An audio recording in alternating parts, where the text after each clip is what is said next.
Shalom Jemaat Tuhan, sebentar lagi kita akan mendengarkan pendalaman Alkitab yang akan disampaikan oleh Bapak Pendeta Henok Edi. Selamat menyaksikan. Shalom, puji Tuhan, Bapak Ibu Saudaraku yang saya kasihi. Kita kembali belajar tentang teologi Tuhan Yesus atau dengan kata lain Kristologi. Nah, dalam pertemuan kita kali ini kita akan belajar tentang kebangkitan Kristus. Mari kita siapkan Alkitab kita dan tentu juga hati kita. Ya, pada kesempatan ini tidak banyak ayat-ayat yang saya bacakan, tapi saya berharap Bapak Ibu Saudaraku bisa mempelajari setiap ayat-ayat yang saya cantumkan dalam PPT ini. Ya, mari kita berdoa. Bapa kami dalam sorga, sungguh kami bersyukur buat waktu yang sudah Kau berikan bagi kami untuk kembali kami belajar dari firman-Mu. Terangi hati kami, biarlah pikiran kami tetap tertuju kepada Engkau. Firman-Mu yang kami pelajari boleh membuka pemahaman kami tentang kebangkitan Kristus. Terima kasih pakai hamba-Mu, dalam pimpinan Roh Kudus kami serahkan sepenuhnya pemberitaan firman-Mu ini. Haleluya, amin. Puji Tuhan, Bapak Ibu Saudaraku yang saya kasihi, ayat yang perlu kita baca lebih dahulu tentang kebangkitan Kristus dalam Matius pasal yang ke-16 ayat 21. Setelah Tuhan Yesus berbicara banyak tentang siapa dirinya, dan pada waktu itu Yesus bertanya, menurut kalian siapakah aku? Beberapa murid ada yang mengatakan bahwa Yesus adalah Elia, Yeremia. Tapi Petrus bicara tentang Yesus adalah Sang Mesias, Allah yang hidup. Tapi sesuatu yang menarik, setelah pembicaraan itu Yesus menjelaskan tentang misi kedatangannya. Untuk apa beliau datang? Nah, ayat ini coba kita akan lihat sejenak. Matius 16 ayat 21. Sejak waktu itu, Yesus mulai menyatakan kepada murid-muridnya bahwa ia harus pergi ke Yerusalem dan menanggung banyak penderitaan dari pihak tua-tua, imam-imam kepala, dan ahli-ahli Taurat, lalu dibunuh dan dibangkitkan pada hari ketiga. Ayat ini menjelaskan apa yang akan dialami oleh Yesus. Yesus akan pergi ke Yerusalem. Ya, Yesus akan ditangkap, dibunuh. Namun dikatakan pada hari ketiga Yesus akan bangkit. Sahabat yang saya kasih dalam Tuhan Yesus Kristus, kita melihat ketika Yesus menyatakan hal ini, Petrus sepertinya menolak apa yang akan dialami. Itu wujud cinta, ya, cinta, perhatian, loyalitas Petrus sebagai seorang murid, ya, agar hal itu tidak perlu terjadi. Tapi Yesus dengan tegas berkata, "Enyala iblis." Artinya yang dikatakan oleh Petrus itu merupakan wujud nyata keinginan iblis. Ya, bukan Petrus iblis, tetapi di situ Yesus mengatakan yang dipikirkan oleh iblis itu adalah apa? Supaya tidak ada penebusan. Yesus harus mati di salib. Karena kematiannya itu untuk menggantikan dosa manusia. Nah, sahabat yang saya kasih, jadi kita lihat jelas di sini Yesus bernubuat, menyampaikan nubuatan, bukan ramalan ya, nubuatan tentang dirinya bahwa dia akan dibangkitkan pada hari ketiga. Memang akan dibunuh. Ya, tapi bangkit pada hari ketiga. Ayat-ayat yang lain sahabat bisa kita lihat dalam Matius pasal 17 ayat 9, ayat 23. Pasal 20 ayat 19, lalu pasal 27 ayat 53 menjelaskan apa yang dinubuatkan itu betul-betul terjadi. Nah, saudaraku yang saya kasih dalam Tuhan Yesus Kristus, kebangkitan Kristus itu merupakan salah satu kebenaran dasar dari iman Kristen. Murid-murid yang mula-mula didorong untuk bersaksi bagi Kristus. Sebab mereka percaya bahwa Yesus Kristus sudah benar-benar mati dan benar-benar hidup. Ia sudah mengalahkan kematian dan dosa. Karena itu, barang siapa yang percaya kepadanya akan memiliki hidup. Kristus mewakili sebagai buah sulung bagi mereka yang akan dibangkitkan.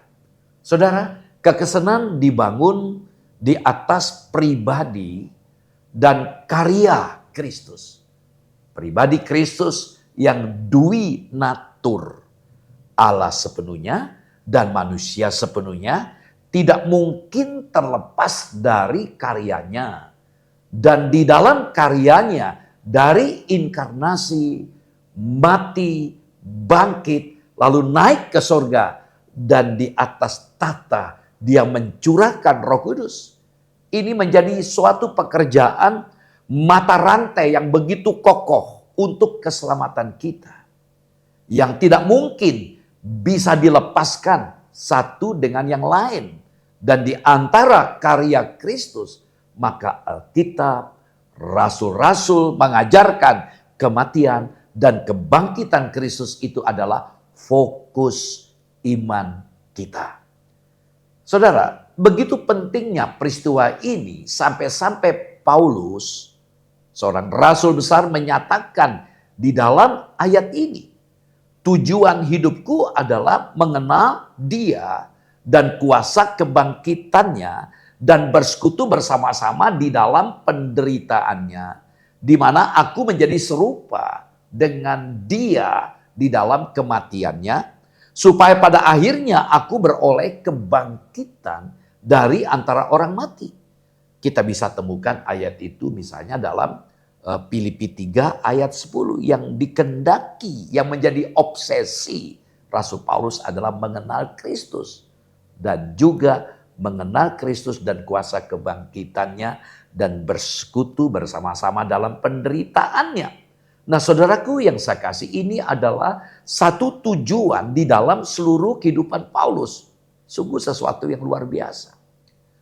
Ya, bukan membuat gereja, bukan belajar teologi, bukan mengabarkan Injil, bukan membangun sebuah gedung gereja, bukan membangun jemaat, bukan mati martir.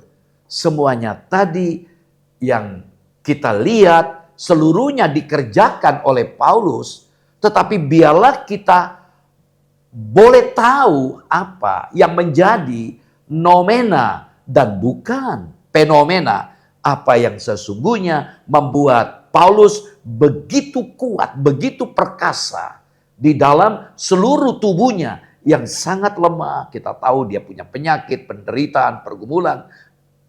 Paulus, apa yang engkau inginkan? Dia ingin mengenal Tuhan dan kuasa kebangkitannya. Nah, sahabat yang saya kasih, apa arti kebangkitan? Saudara, istilah kebangkitan itu secara umum berarti didirikan kembali. Dari sudah jatuh, rebah, tidak berdaya, didirikan kembali. Nah, dalam perjanjian baru, istilah kebangkitan itu berarti melepaskan tubuh dari kematian, tubuh dihidupkan kembali. Jadi sekali lagi kita melihat, jadi PB itu menjelaskan kebangkitan itu berarti melepaskan tubuh dari kematian tubuh, dihidupkan kembali. Jadi kebangkitan adalah mendirikan tubuh lagi sehingga tubuh itu dilepaskan dari kuasa maut dan diberikan hidup lagi. Kematian sungguh-sungguh terjadi, tetapi hidup kembali. Yesus mati, tapi hidup kembali. Inilah keajaiban yang luar biasa. Kebangkitan menggenapi nubuat-nubuat mengenai kebangkitan Tuhan Yesus. Jadi jauh sebelum Yesus lahir, datang menjadi manusia, sudah jauh dinubuatkan, saudaraku. Ya, bahkan ketika Yesus menjadi manusia dalam pelayanan, dia juga menubuatkan tentang dirinya di mana dia akan dibunuh, tapi hari ketiga dia akan bangkit. Nah, Daud sebagai contoh menubuatkan kebangkitan Kristus. Kita bisa melihat memang dalam Mazmur 16 ayat 10. Di situ kita mendapatkan memang masih samar namanya nubuatan. Tapi ayat itu berbicara tentang Yesus yang akan datang nanti, di mana dia akan dibunuh namun akan bangkit. Lalu Petrus mengindikasikan bahwa kebangkitan Yesus memang menggenapi ya nubuatan Daud. Yang saya katakan tadi dalam Mazmur 16 ayat 10. Kita bisa lihat dalam Kisah Rasul pasal 2. Kisah Rasul pasal 2 ayat 25 sampai 28. Tuhan Yesus Kristus sendiri sudah menubuatkan juga. Sudah kita baca ayat tadi, bukan hanya kematiannya, melainkan juga kebangkitannya. Ayat utama yang kita baca tadi, Matius 16 ayat 21. Bisa kita bandingkan Markus 14 ayat 28. Nah saudaraku, apa bukti-bukti dari kebangkitan Kristus? Ini hal yang penting. Karena apa? Karena begitu banyak isu, berita-berita yang menjelaskan Yesus tidak dibunuh, Yesus tidak disalib. Ya, Yesus itu tidak disalib, langsung diangkat ya. Yang disalib itu adalah Yudas atau yang lainnya, saudaraku ya. Nah, kita melihat di sini bukti-bukti kebangkitan Yesus dari kematiannya. Kenyataan kebangkitan Yesus merupakan bukti terbaik dalam sejarah yang tidak dapat disangkal lagi. Jadi sejarah membuktikan Yesus pernah mati, dibunuh, namun hari ketiga dia bangkit. Nah, di antara bukti-bukti tersebut adalah sebagai berikut. Bukti yang pertama, kubur yang kosong. Kita bisa melihat dalam Matius 27 ayat 57 sampai 60. Bisa kita lihat juga dalam Markus pasal 15 ayat 42 sampai 45, Lukas 23 ayat 50. Nah, saudara, dari ayat-ayat ini kita bisa melihat di situ kita akan jumpa Yusuf dari Arimatea ya. Murid-murid Yesus tidak mungkin mengambil tubuh Kristus karena kuburan dijaga ketat oleh para prajurit Romawi dan telah memeteraikan kubur itu. Ya, tapi kita lihat kemudian ya kita tahu ya kubur itu memang sudah dijaga begitu ketat. Nah, jadi waktu murid-murid datang kemudian dan betul-betul kubur itu kosong.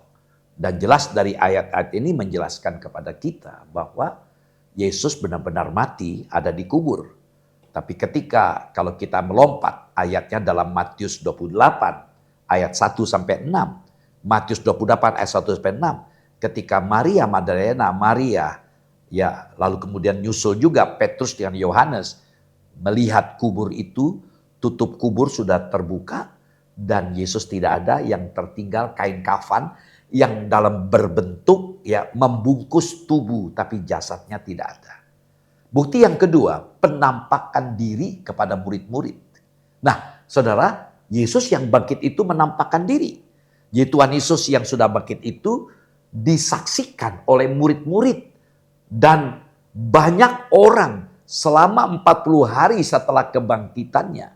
Kita lihat dalam Matius 28 ayat 1 sampai 10, Lukas 24 ayat 13-35, kisah Kleopas, Yohanes 20 ayat 1 sampai 10, bagaimana murid-murid yang bersembunyi ya, Yesus tiba-tiba datang pada pintu tertutup rapat. Dan Thomas juga sempat mempertanyakan apa benar, dan Yesus kemudian membuktikan. Lalu 1 Korintus 15 ayat 5 sampai 8 sampai 500 orang menyaksikan. Wah, dalam pengadilan dua saksi aja sudah sebagai alat bukti yang kuat. Ini 500 orang dalam 40 hari. Jadi sangat mustahil lah kalau Yesus itu tidak bangkit. Ini betul-betul disaksikan. Ya. Yang ketiga, kita melihat perubahan hidup murid-murid. Efek dari kebangkitan Yesus itu mendatangkan sebuah perubahan. Mereka mengetahui bahwa Yesus memang sudah mati. Pada mulanya mereka bersikap ragu-ragu terhadap kebangkitan tersebut. Tapi ketika mereka melihat Tuhan Yesus yang datang menampakkan diri, terjadilah perubahan dalam hidup mereka. Sebagai contoh, ya dalam keputusasaan mereka, gurunya sudah tidak ada. Mereka terombang-ambing, lalu mereka mengambil inisiatif, murid-murid utamanya kita lihat. Mereka mencari ikan di Tiberias. Ya, Lalu Yesus menampakkan diri, ya mereka tidak dapat ikan. Yesus kata, tebarkan di sebelah kananmu. Mereka nggak mungkin percaya kan, ya ada ikan. Mereka sudah mau berlabuh lah, ya artinya sudah lelah sepanjang malam tidak dapat ikan. Tapi ajaib, mereka seperti pernah mendengar suara orang yang tidak asing. Dan terjadilah keajaiban, ratusan ikan ditangkap, dijala, dan mereka sarapan pagi. Nah, akibat itu terjadilah perubahan. Secara khusus Yesus berbicara kepada Petrus. Simon anak Yohanes, apakah engkau mengasihi aku lebih daripada? Ya, 3 kali. Pertama diungkapkan, apakah engkau mengasihi aku lebih dari ditunjukkan ya, bisa perahu atau orang-orang ya. Ya, dengan kata agapau. Apakah engkau mengasihi aku dengan kasih agapau? Kasih yang rela berkorban. Petrus menjawab, aku mengasihi engkau dengan kasih filia, kasih seorang sahabat. Yang kedua, pertanyaan juga sama, apakah engkau mengasihi aku dengan kasih agape, agapao? Simon masih menjawab dengan, iya aku mengasihi engkau dengan kasih filio, kasih filia, kasih seorang teman. Yang ketiga Yesus bertanya, Simon anak Yohanes, apakah engkau mengasihi aku dengan kasih filio? Simon Petrus tidak tahan, dia menangis. Dengan kasih seorang sahabat pun dia tidak mampu. Yesus kata, kalau engkau mengasihi aku, gembalakanlah. Dan itu perubahan hidup ya. Sempat dia juga menoleh, bagaimana dengan dia yang ya dia menunjuk kepada Yohanes. Yesus katakan, kalau aku izinkan dia hidup terus, itu bukan urusanmu. Urusanmu cuma satu, ikut aku. Dan luar biasa, kita tahu Petrus, wow keren kan? Dari seorang pengecut yang sempat berkhianat sampai 3 kali, ya, namun sekarang dia sadar, dia berubah, dan dia memberikan hidupnya, bahkan sampai mati disalib. Ketika dibunuh, dia merasa tidak layak disalib seperti gurunya. Dia minta kepala di bawah. Jadi perubahan hidup. Yang keempat, ibadah minggu. Kita tahu orang Israel ibadahnya hari Sabtu, hari Sabat tradisi Yahudi. Jadi para murid segera mulai bersekutu sebagai apa? Sebagai peringatan kebangkitan Tuhan Yesus di hari Minggu. Nah, dalam Yohanes 20 ayat 19, ayat 26, lalu kisah 20 ayat 7, 1 Korintus 16 ayat 2. Jadi ada perubahan waktu. Ya, waktu ibadah. Yang kelima, gereja Kristen. Jadi keberadaan gereja itu bergantung kepada fakta kebangkitan Kristus. Gereja Kristen dibangun di atas kebangkitan dan oleh Yesus sendiri. Kebangkitan Kristus membuat murid-murid bergairah. Bahkan sampai detik ini gereja begitu semangat untuk memberitakan good news, kabar baik oleh karena kebangkitan. Kita bisa lihat kisah 2 ayat 24 sampai 32. Ya bagaimana semangatnya Petrus dalam menyampaikan firman Tuhan sampai ada 3.000 orang mengambil keputusan dalam kisah 2 ayat yang ke-41. Lalu kisah 3 ayat 15, pasal 4 ayat 2, Roma 4 24. Jadi bagaimana kita lihat gereja Kristen. Nah sekarang kita lanjut bagian yang lain. Pentingnya kebangkitan Kristus itu apa? Pertama, untuk mengesahkan dan menggenapi nubuatan perjanjian lama. Jadi kalau Yesus tidak bangkit, maka omong kosong nabi-nabi di perjanjian lama itu bohong. Dengan Yesus bangkit betul-betul disahkan apa yang pernah dikatakan oleh hamba-hambanya dalam kitab perjanjian lama itu terjadi. Seperti misalnya Lukas 24 ayat 19 sampai 27, lalu ayat 44 sampai 45, kisah 2 ayat 24 sampai 35 diungkapkan dalam perjanjian lama dan itu diwujudkan. Jadi apa yang dikatakan ya di atas ya, kebenarannya tidak diragukan. Yang kedua, membuktikan keilahian Kristus dan penggenapan Allah akan karya penebusannya. Jadi kalau tidak ada kebangkitan, maka tidak ada kehidupan juga. Jadi kebangkitan bahkan dalam 1 Korintus 15 dijelaskan begitu detail. Ya kalau Yesus tidak bangkit, percumalah kita percaya. Kalau Yesus tidak bangkit, kata Paulus, percumalah aku memberitakan. Karena aku berdusta, bohong. Roma 1 ayat 4, Efesus 1, 18-21. Jadi bagaimana kita melihat kuasa Yesus? Kebangkitan Yesus menunjukkan kuasa Yesus karena dia adalah Allah. Yang ketiga menjadi dasar pemberitaan Injil. Itu saya katakan tadi 1 Korintus 15 ayat 14 sampai 15. Jadi tidaklah mungkin Paulus memiliki gairah sampai dia rela menderita, sampai dia dipenjarakan, sampai dia memikirkan bangsa lain yang bukan Yahudi. Hatinya menyatakan kasihnya kepada orang yang bukan sesuku dengan dia, sebangsa. Karena dia lihat bahwa Yesus itu bangkit. Ya, dan kebangkitannya juga membuat dia bisa betul-betul memberikan gairah, semangat untuk memberitakan Injil. Sehingga dia berkata, saya ulang lagi, jadi percuma aku menyampaikan kabar baik kalau Yesus tidak bangkit. Jadi sia-sia apa yang diberitakan kalau Yesus tidak bangkit. Yang keempat, menjadi jaminan bagi kita dalam hal apa? Kristus hidup. Ya, Kristus hidup sampai sekarang ini. Kalau Yesus mati, maka sudah tidak jauh beda dengan nabi-nabi yang lain. Yang kedua, mengkhotbahkan Yesus yang hidup, bukan pekerjaan yang sia-sia. Jadi ketika kita menceritakan, mengkhotbahkan tentang Yesus, kabar baik tentang Yesus, tidak sia-sia karena memang Yesus hidup, dia berkuasa. Yang ketiga, iman kita tidak sia-sia. Jadi tidak sia-sialah kita percaya kepada Yesus karena ada jaminan kehidupan. Yang keempat, kita tidak memberikan kesaksian palsu. Ya, suatu kebohongan kalau Yesus tidak bangkit. Dengan Yesus bangkit kita memberitakan kebenaran. Ya, yang kelima, dosa dan kematian sudah dikalahkan. Dengan Yesus mati bangkit, dalam Roma pasal 6 dijelaskan. Jadi ketika Yesus mati berarti kita juga mati bersama dengan Tuhan. Ketika Yesus bangkit, maka kita bangkit bersama dengan Tuhan. Itulah gambaran baptisan selam untuk kita gereja ya AOZC atau GBTKU Ngesrep. Lalu kemudian kita memiliki pengharapan hidup kekal. Karena dia hidup, dia bangkit, dia hidup. Sekarang dia ada di sorga sebagai juru syafaat bagi kita. Dan kita punya pengharapan sehingga apapun masalah kita, apapun problem kita, kita nyatakan lewat doa kita. Karena Yesus hidup. Dia mengerti, dia bukan Tuhan yang buta, yang tuli. Dalam Ibrani 4:15, dia turut merasakan kelemahan kita. Karena itu kita ditawarkan, kita diminta. Apapun beban kita, nyatakan dengan penuh keberanian. Karena dia mendengar. Yang terakhir, kita juga akan bangkit dan dipermuliakan seperti Kristus.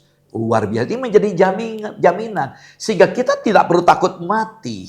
Kematian cuma sarana untuk menuju kepada Bapa di sorga. Ya, karena ketika kita mati pada waktunya Tuhan datang kembali nanti, kita yang mati akan dibangkitkan lebih dulu, yang hidup juga akan diangkat ke sorga. Nah, biarlah firman Tuhan ini menolong kita bahwa ada jaminan untuk masa depan kita karena Yesus sudah bangkit. Terima kasih, Tuhan Yesus memberkati. Mari kita datang kepada Tuhan. Terima kasih Bapa, buat firman-Mu kembali Engkau meneguhkan kami. Tidak sia-sia kami menyembah Engkau, Allah. Engkau bukan sekedar manusia yang datang ke dunia. Engkau datang ke dunia menjadi manusia dengan tujuan untuk mati di salib. Dan kematian-Mu di salib tidak berhenti. Dan hari ketiga Engkau bangkit dari kubur. Itu membuktikan bahwa Engkau Allah yang berkuasa. Bahkan detik ini sampai detik ini Engkau hidup. Sehingga kami tetap terus menyerahkan apapun masalah kami kepada Engkau. Karena Engkau adalah juru syafaat kami. Engkau adalah imam besar yang sudah melewati ya langit dan ada di sorga sekarang ini.